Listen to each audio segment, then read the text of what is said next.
feito um determinado composto que serve para perfumar os compostos ou para perfumar os defuntos. Então, mirra passou a ser símbolo de morte, já que sempre que alguém morria, alguém ia no túmulo, no processo de embalsamar, ou simplesmente enrolar com um lençol, ele então depois ia perfumar. Nós encontramos essa mesma prática no ministério de Jesus. Quando aquela mulher, Maria Madalena, perfuma Jesus antes dele ser morto. Encontramos também essa prática, apenas João escreve isso. Quando Jesus morre, Nicodemos vai até o túmulo de Jesus e leva mirra para perfumar o defunto, que ali agora é o defunto, Jesus. Então isso virou uma prática. Portanto, a mirra passou a ser símbolo de morte.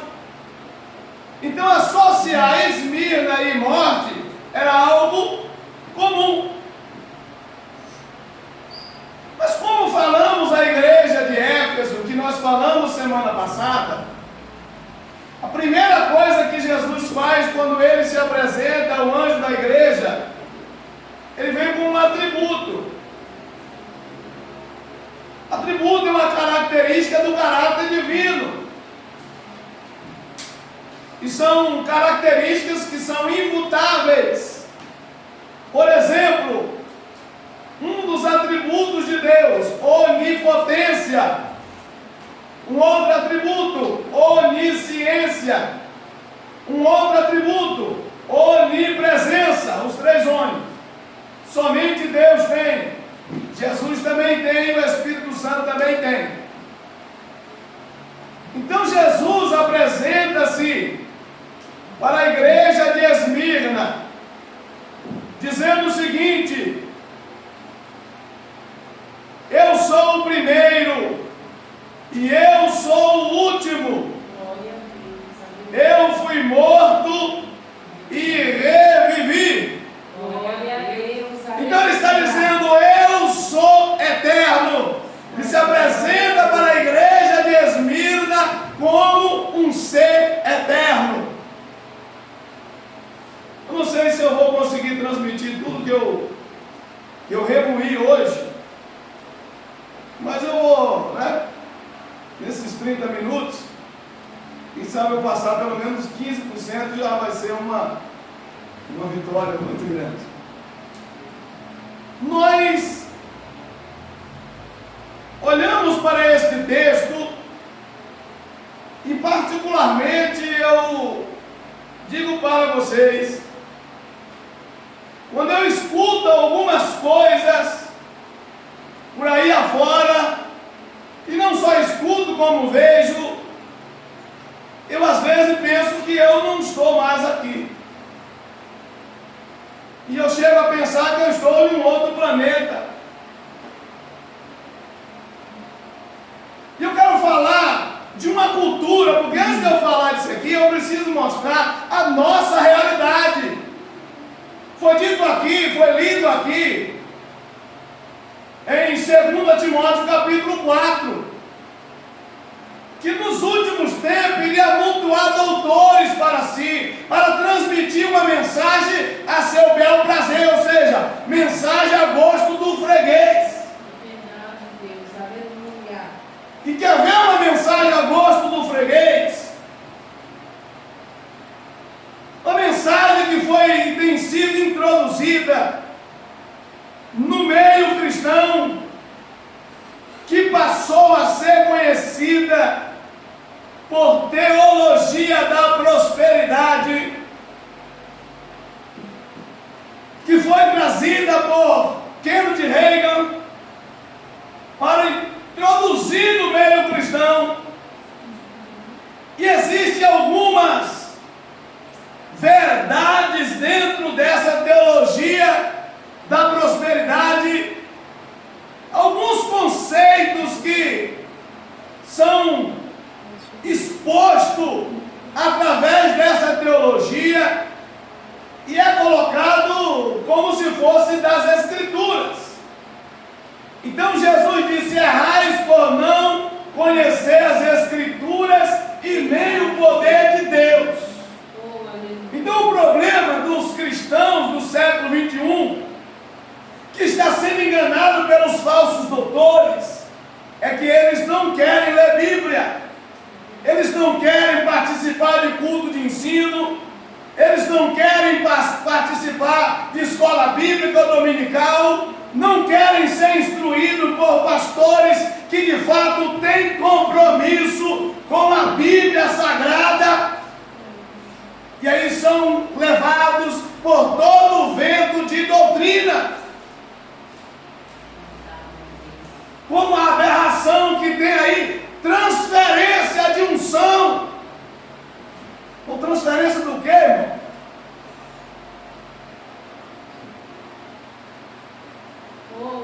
Algumas coisas que é falado pelos adeptos da teologia da prosperidade, eu grifei pelo menos umas 4 coisas, porque é muita coisa. Primeira coisa, eles dizem que nós temos o direito de comer e beber o melhor da terra. Será que isto é uma verdade? Você tem que ter o melhor sapato, você tem que ter a melhor roupa, o teu penteado tem que ser o melhor, o produto do teu cabelo tem que ser o melhor. Por quê? Porque você é filho de rei é príncipe, filho de rei é rainha, então você tem que usar o melhor. Até aí, a gente poderia até engolir mais ou menos. Meia verdade. E segue uma outra vertente. Você também não pode ficar doente. Doença não é de Deus. Deus não permite que os seus filhos fiquem doentes. De jeito nenhum. E a vertente principal deles é o seguinte: é que saúde e riqueza é a vontade de Deus para o crente fiel. Deus vai prover a cura e a prosperidade para os seus filhos fiéis. Deus quer que tenhamos e sejamos melhor em tudo.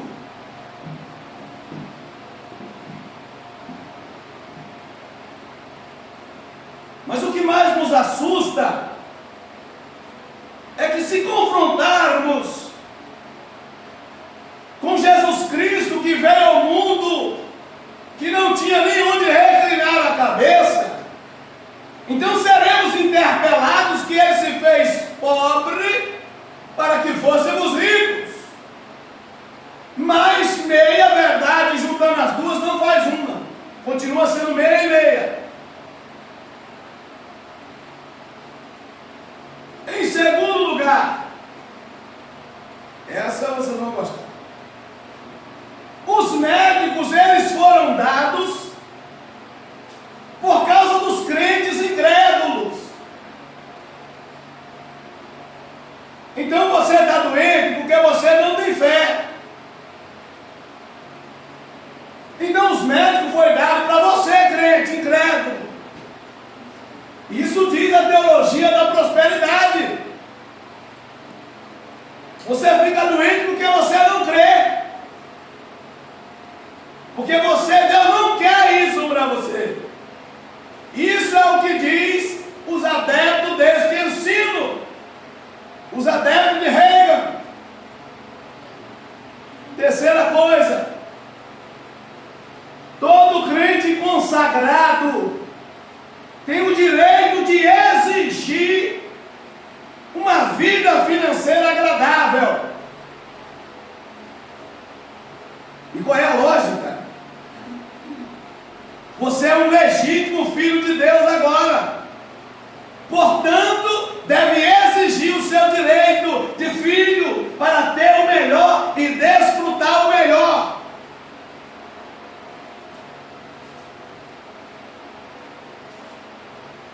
Quarto lugar, se não estão passando dificuldades financeiras, ou se estão, né?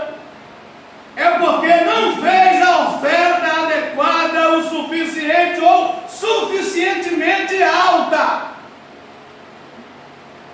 Então as tuas dificuldades é proporcional à tua infidelidade financeira.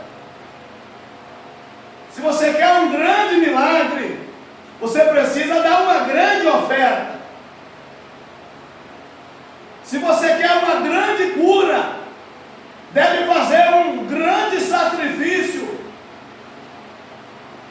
E aí deve ser por isso que eu sempre ouço que no dia da fogueira santa o cara, ele vende o carro, ele vende os filhos, para poder ir lá e fazer um sacrifício, porque ele quer conquistar. Agora deixa eu mandar uma verdade aqui nesta noite. Sabe quem é que gosta de fazer essas coisas? É o Satanás. Que o cara vende a alma para o diabo para ser rico. Vende a alma para o diabo para ser rico. E a Bíblia diz que aqueles que almejam ser rico caem em tentação, em laço. E alguns nessa tentativa tornaram-se náufragos na fé e transpassaram a si mesmo com muitas dores. Não é pouco o número de testemunhos que temos nas redes sociais.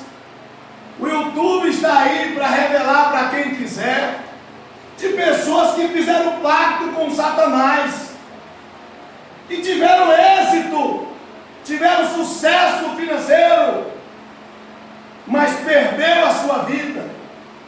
Alguns tiraram a própria vida. Pessoas que não chegaram aos 30, morreram pobre de rico e sem felicidade. E isso é o que prega os adeptos da teologia da prosperidade. Mas por que as pessoas acreditam nisso? Porque somos tendenciosos para a avareza. Que a avareza, pastor, é o desejo compulsório de querer sempre mais. Nada de acreditar naquela palavra, tendo com que comer e com que vos cobrir, estáis com isso contente. E isso não está na Bíblia? Qual é a maior riqueza? O que faz essencialmente uma igreja poderosa, uma igreja próspera? E como o tempo aqui não vai ser curto, então eu preciso ir direto ao ponto. E eu quero dizer uma verdade muito importante. A primeira verdade para quebrar essa crença militante dos adeptos da teologia da prosperidade é que é o seguinte: a primeira coisa é a origem etimológica da palavra. Então esqueça disso aí, pode pesquisar aí, agora não, não usa a internet agora não. Quando chegar em casa, coloque lá no pai dos burros, o Google, chama assim, ela não sabe nada, mas lá do Google ele já diz um monte de coisa. Na hora que a mulher fala sozinha, dependendo do que você está falando, daqui a pouco ela fala já, sem ninguém perguntar. E você pesquisa lá o que significa a palavra prosperidade. Não pega nada complexo, não. A gente não está aqui para dificultar a coisa, a gente está para simplificar. Prosperidade significa, biblicamente falando, ausência de necessidade. Então eu pergunto aqui, será que algum de vocês precisaria aqui de um Camaro, nesse dia de hoje? Tem necessidade de alguém aqui ter um Camaro? Se porventura algum dos senhores e senhoras ganhasse um Camaro aqui, vocês se tornariam mais crentes? Iria enobrecer as suas vidas?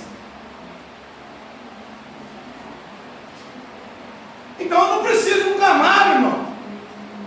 Onde eu vou com um Camaro, irmão? Cada acelerada 2 litros de gasolina. Onde que eu vou? Vou à falência, irmão. Então se eu ganhasse um Camaro, eu ia vender no dia seguinte. Talvez eu colocasse R$50, dasse uma volta no quarteirão só para dizer que eu tinha, e de lá eu já ia direto para a concessionária e já venderia. Então, veja bem, eu e você não precisamos de um Camaro para ser feliz, porque a felicidade do crente não está naquilo que ele possui, está naquilo que ele é para com Deus. Glória a Deus, aleluia. A Bíblia diz que a alegria do Senhor é a nossa força. Então entenda, primeira verdade, para quebrar essa crença militante, é que a própria palavra, etimologicamente falando, está sendo interpretada de forma errada. Certo? Depois, aqui como falamos, que o crente não pode sofrer. Então logo, baseado nessa crença, a pessoa que entregou a vida para Jesus, automaticamente ele já se candidatou, já está na lista do top 1 de viver uma vida sem dificuldade. E caso a dificuldade venha, sabe como é que você vai resolver essa dificuldade? Fazendo uma oferta maior. Agora deixa eu falar uma outra verdade aqui. Vou falar virado para a câmera ali, porque vai para a internet, vai para o mundo todo agora. Vou falar uma outra verdade aqui. Isso é cômodo para os charlatões da fé. Porque é cômodo. Se eu gosto que o membro da minha igreja oferte, não tem nada melhor do que eu dizer para ele: se você fizer uma oferta de 1.000, o milagre chega daqui a 7 dias. Mas se você ofertar 5.000, eita, é amanhã, hein? Pronto. Pergunta a ela: quero milagre quando? Daqui a 7 dias ou amanhã? Todo mundo quer amanhã, irmão. Ninguém quer esperar. Então o cara faz empréstimo, passa na maquininha, que agora tem maquininha na igreja. Dependendo da situação, eu não sou contra, não. Lá diz que eu sou contra mesmo. Fala de maquininha ali, não. Precisa pressa, não. Traz no dia seguinte, traz no final de semana, põe no envelope direitinho, vem lá, deposita no gasofilácio, traz o teu negócio ali. Estamos na tecnologia, mas não estamos tanto ainda assim, não. Então as pessoas aproveitam do desejo desenfreado das pessoas de conquistar, irmãos.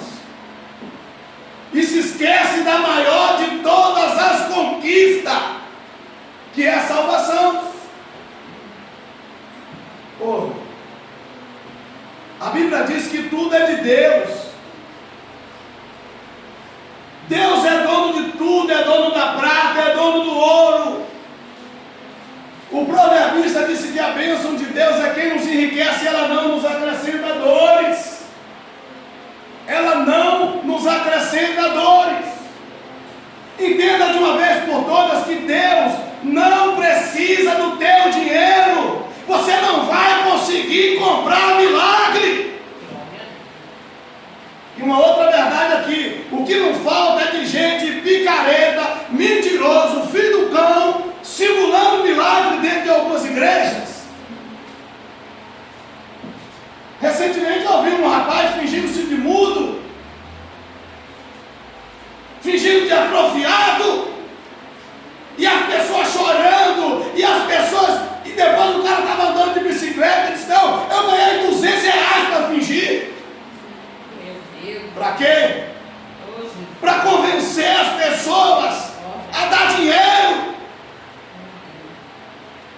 você quer dinheiro, você quer ser próspero, aprenda simplesmente em uma coisa: seja fiel a Deus no pouco e Ele te coloca no muito. Aleluia.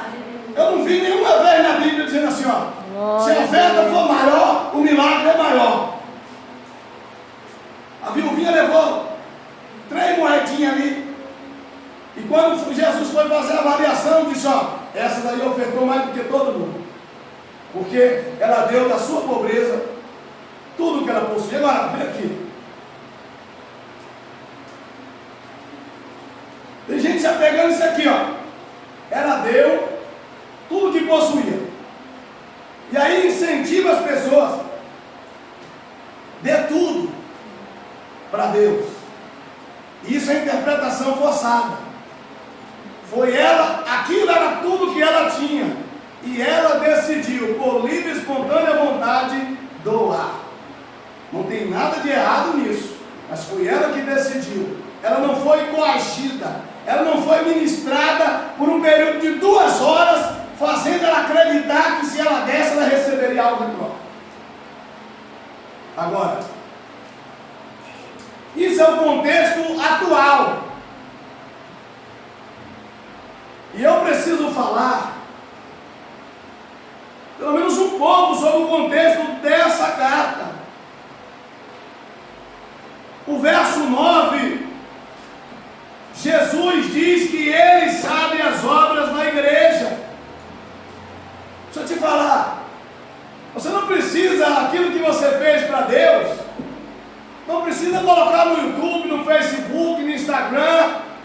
Não, pode ficar tranquilo que se você fez para Deus, está registrado, e Ele vai dar a justa recompensa. Agora, meu irmão, se eu fiz, e eu saí tocando trombeta, com o intuito de ser visto, porque às vezes fazemos algo, e através da mídia a gente divulga, não porque quer ser visto. Isso aí é claro que aí não vai ter como mensurar, vai ficar por conta dele mesmo. Mas às vezes a pessoa está fazendo aquilo para incentivar outros a fazer a mesma coisa. Não tem problema nenhum nisso. Agora, se eu fazer esperando receber dos homens, já recebi o meu galardão, não tenho mais nada para receber. Então Jesus conhecia a igreja e também sabia a tribulação e a pobreza da igreja. Então nós estamos falando da igreja de Esmirna. Era uma igreja pobre. Agora deixa eu te falar uma verdade aqui que você precisa saber. Você sabe por que a igreja de Esmirna é pobre? Esmirna está no mesmo alinhamento de Éfeso. Esmirna é uma cidade marítima, uma cidade portuária. Era uma cidade rica. Mas e por que Jesus disse que ela era pobre? Porque dentro daquele contexto histórico, devido ser uma colônia de Roma, quem mandava era Roma. E naquele período, era um período de altas perseguições da igreja. O 1º, 2º e 3º século da nossa era foi um período de perseguição aos crentes. Foi promovido a verdadeira caça às bruxas, que no caso aqui era a caça aos crentes. E a primeira coisa que o imperador Nero tacou fogo em Roma e colocou a culpa nos crentes.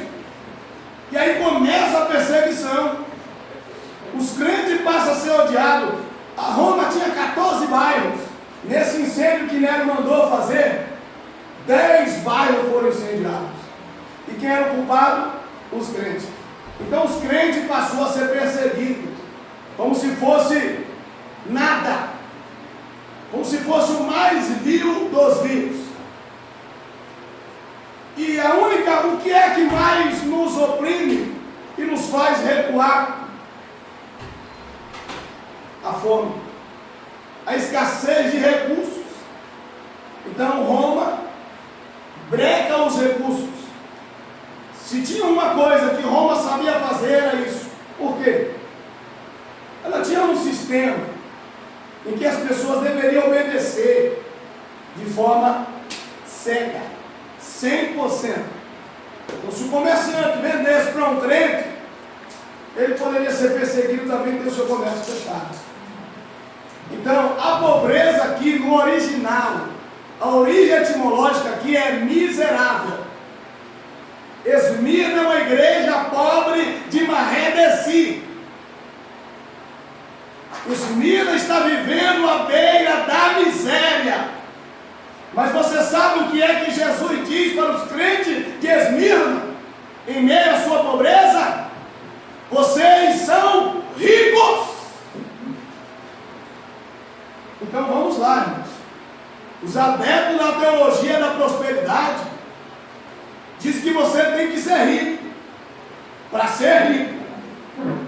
Jesus diz que você tem que ser pobre para ser rico para comigo. E aí o que é que você quer?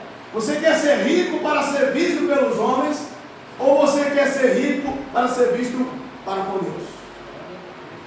Agora eu quero dizer aqui que eu não estou fazendo apologia à pobreza. Estou expondo uma verdade bíblica, que Deus não está preocupado, e muito menos a minha condição social não impressiona, pelo menos Deus. Porque como vai impressionar que se eu tentar fazer isso, Ele vai dizer: você está querendo me impressionar com algo que é meu? Foi eu que te emprestei e você agora está achando que você é a bola, talvez? Então é muito importante nós sabermos isso. Era rico, e aqui tinha um outro problema. Eles estavam sofrendo as blasfêmias dos que se dizem judeus e não são.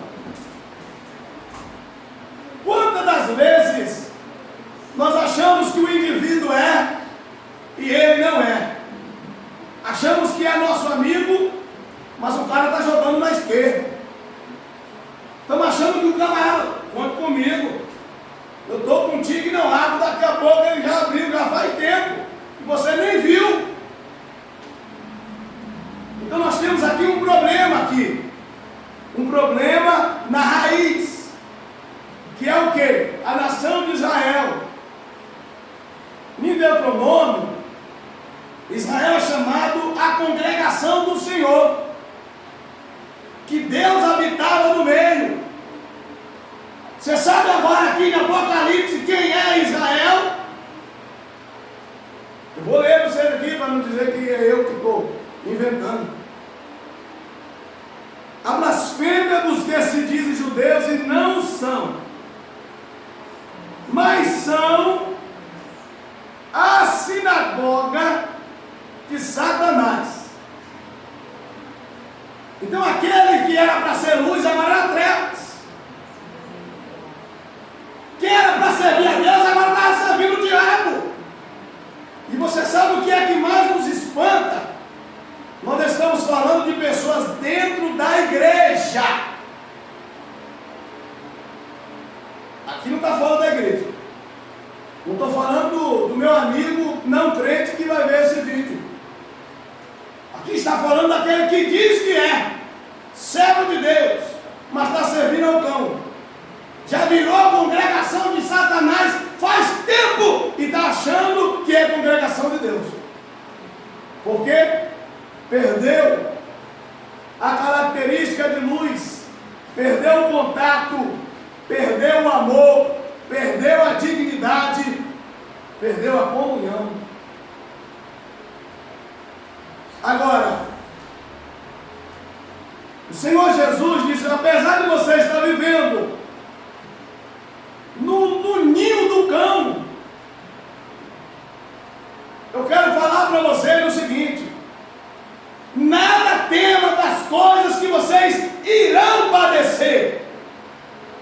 Agora eu quero dizer o seguinte: vamos ficar com a teologia da prosperidade que diz que você não tem que sofrer porque você é filho do rei, ou iremos ouvir as palavras do filho do rei dizendo o seguinte: você vai sofrer, mas a tua provação ela tem começo e ela tem um fim.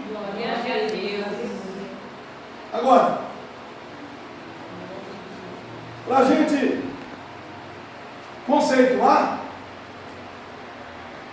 a Bíblia vai dizer, em Filipenses, capítulo 1, versículo 29,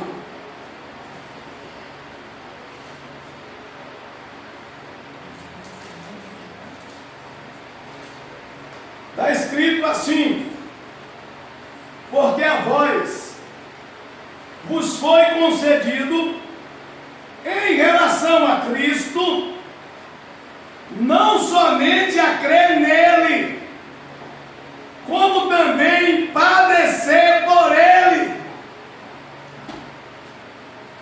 Então, já quebramos aqui mais uma vez, esmigalhamos a crença militante dos adeptos da teologia da prosperidade, que diz que o crente não pode sofrer.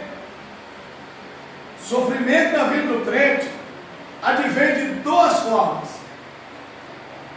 quando ele é infiel aos preceitos de Deus, quando ele desobedece um princípio, ou quando Deus decide prová-lo para fazê-lo crescer.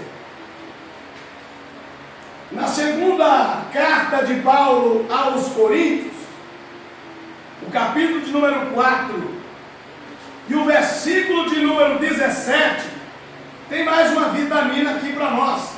Vamos de Bíblia, porque quando eu falo da Bíblia eu não erro, porque vai que alguém não gosta, aí ele não vai gostar do que a Bíblia diz.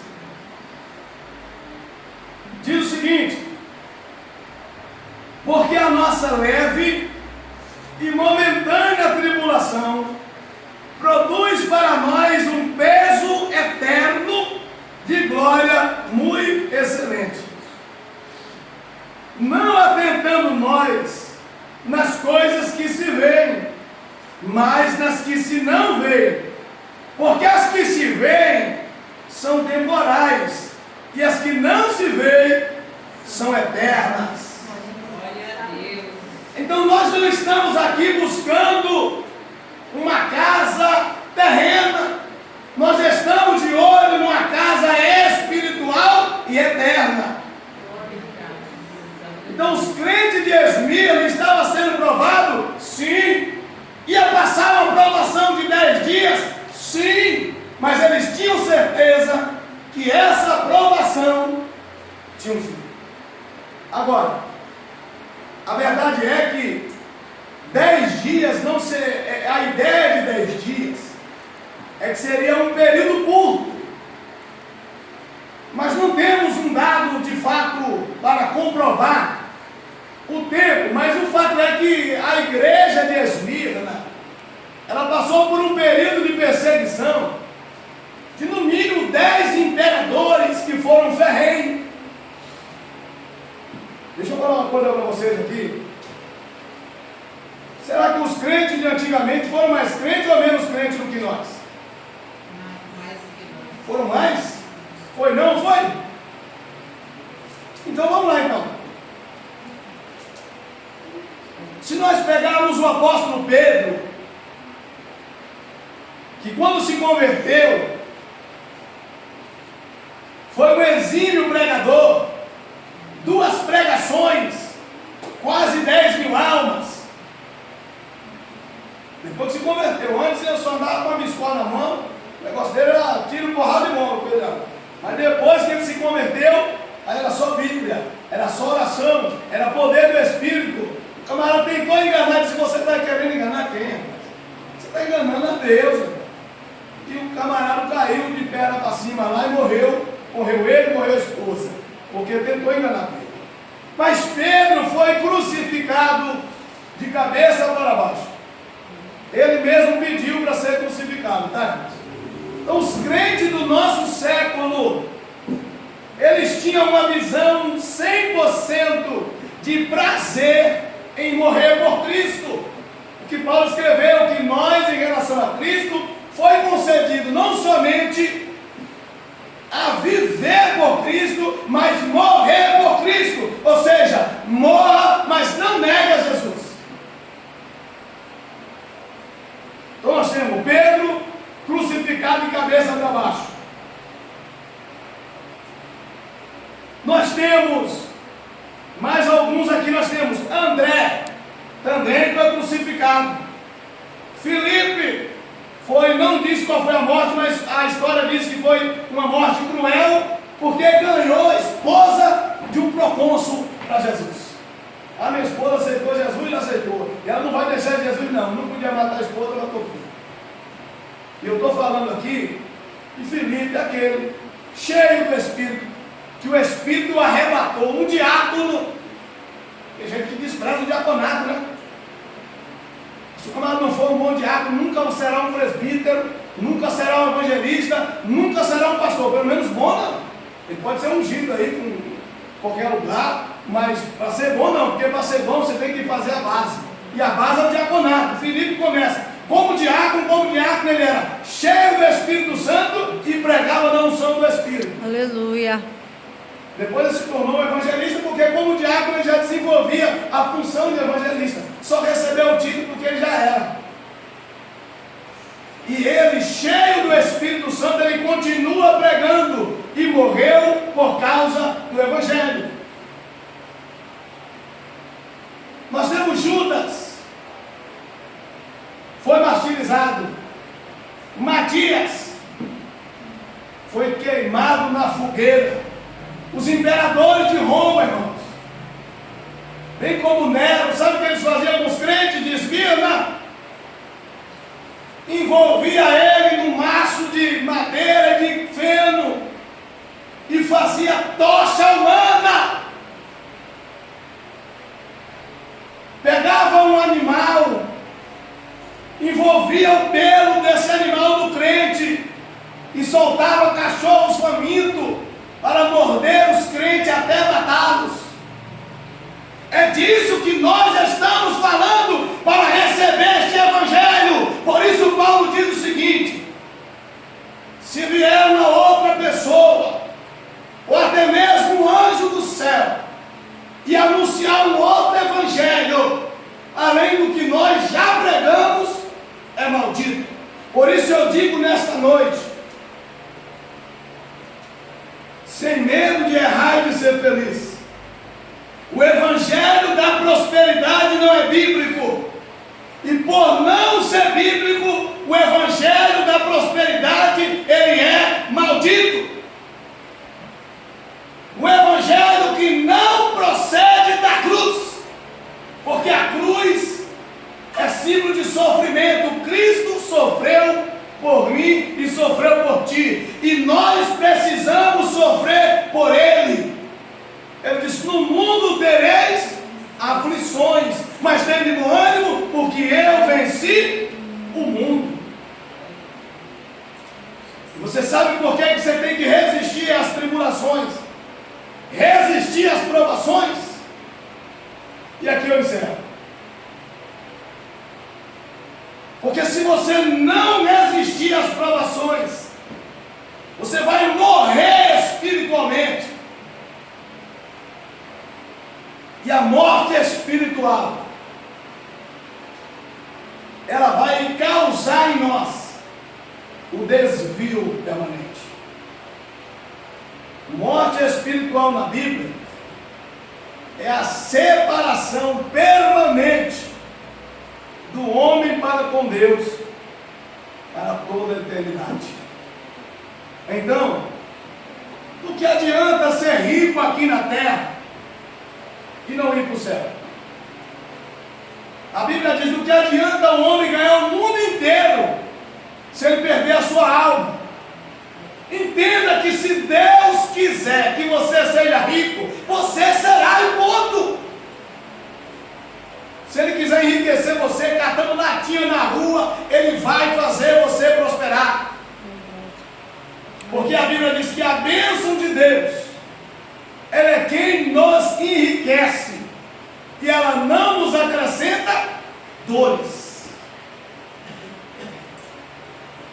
Fiquemos, portanto, seguindo o exemplo dos irmãos de Esmirna. Esmirna é uma das 7 igrejas que não foi criticada, só foi elogiada. Não tinha nada de errado com Esmirna. disse: fique firme, porque a aprovação de vocês tem um fim. É só 10 dias. Glória a Deus. 10 dias aqui, irmãos, teologicamente falando, é um número cheio. Então fala de um período cheio. É quando nós olhamos para os 10% do dízimo, ele é a 10ª parte de um todo, certo? Então, 10 aqui pode representar uma totalidade de um período. E esse período é um período aproximadamente de 3 séculos. Que a igreja de Esmirna, ela sofre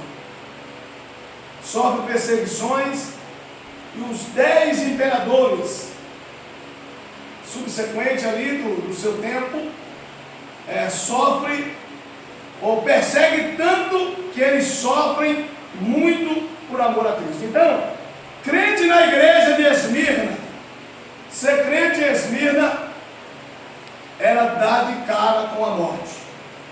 Mas o Senhor Jesus disse o seguinte, no último versículo: